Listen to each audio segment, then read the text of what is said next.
کتابوں میں عورت کو اور دیواروں پر مرد کو کمزور لکھا جاتا ہے۔ عورت اگر خود طلاق مانگے تو مرد کو دے دینی چاہیے، کیونکہ وہ ذہنی اور جذباتی طور پر مرد سے علیحدگی اختیار کر چکی ہوتی ہے۔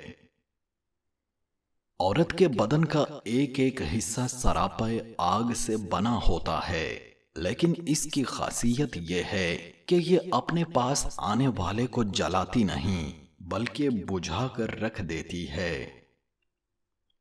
عورت میں مرد کو پہچاننے کی کوئی صلاحیت نہیں، خاص طور پر اس مرد کی جس پر یہ فریفتہ ہو جاتی ہے۔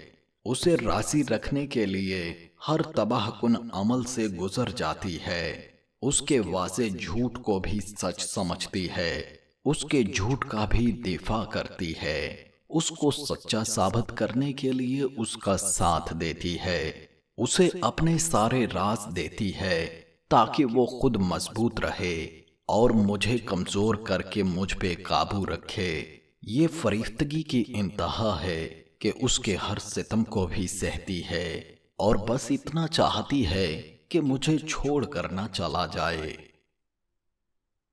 سعادت حسن منٹو کہتے ہیں، عورت کی ناک بھی بہہ رہی ہو تو ایسا لگتا ہے نتھلی میں ہیرا چمک رہا ہو۔ حسن پرست مرد کے پاس الفاظ کا ایسا جادو ہوتا ہے کہ وہ تعریف کی بھوکی عورت کو صرف چند لفظوں سے اپنے بس میں کر لیتا ہے۔ عورت محبت نہیں کرتی، وہ صرف محبت کرواتی ہے۔ اسے چاہے جانے کا جنون ہوتا ہے، وہ ہمیشہ بہتر سے بہترین کی تلاش میں ہوتی ہے۔ عورت کی حقیقی اور پائیدار محبت صرف اور صرف اپنے بچے سے ہوتی ہے، باقی تمام محبتیں عارضی اور وقتی ہوتی ہیں۔